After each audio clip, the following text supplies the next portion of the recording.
मिरजेमध्ये आर्थिक देवाणघेवाणीतून शिंदेंच्या शिवसेनेच्या जिल्हा युवा समन्वयकावर खुनी हल्ला केल्याची घटना घडली आहे। यामध्ये शिवसेनेचा पदाधिकारी मतीन काझी याच्यासह हॉटेल मालक आणि त्यांच्या पत्नी देखील गंभीर जखमी झाले आहेत। मिरजेत टाकळी रोडवर रवींद्र येसुमाळी यांचे रस्ता नावाचे हॉटेल आहे। हॉटेल मालक आणि एका कामगाराचे आर्थिक देवाणघेवाणीतून वाद सुरू होता। या वादातून अमन गोदड राहणार गोदडमळा टाकळी रोड मिरज, सोहेल नदाफ राहणार कृष्णाघाट मिरज, शिव अथणीकर राहणार मिरज आणि अनोळखी एक जण यांनी हॉटेलवर येत जोरदार राडा घातला।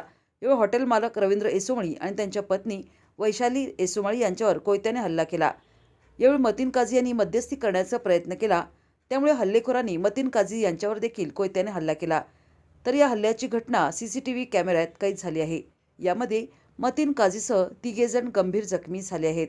या हल्ल्यानंतर मतीन काझी यांच्या समर्थकांनी संशय घेऊन एजाज शेख याच्या अमननगरमधील घरावर तसेच एजाज याचा मित्र खाटिक याच्या घरावर मध्यरात्री हल्ला करून साहित्यासह गाड्यांची तोडफोड केली।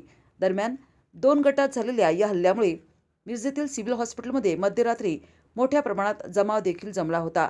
तर जमाव पांगवण्यासाठी पोलीस प्रशासनाकडून सौम्य लाठीमार सुद्धा करण्यात आला। तर मिरज शहरातील वातावरण या घटनेने मात्र तणावपूर्ण होते। घटनास्थळी मिरज शहर महात्मा गांधी चौक आणि मिरज ग्रामीण पोलीस तसेच स्थानिक गुन्हे अन्वेषण विभागाचे पोलीस दाखल झाले होते।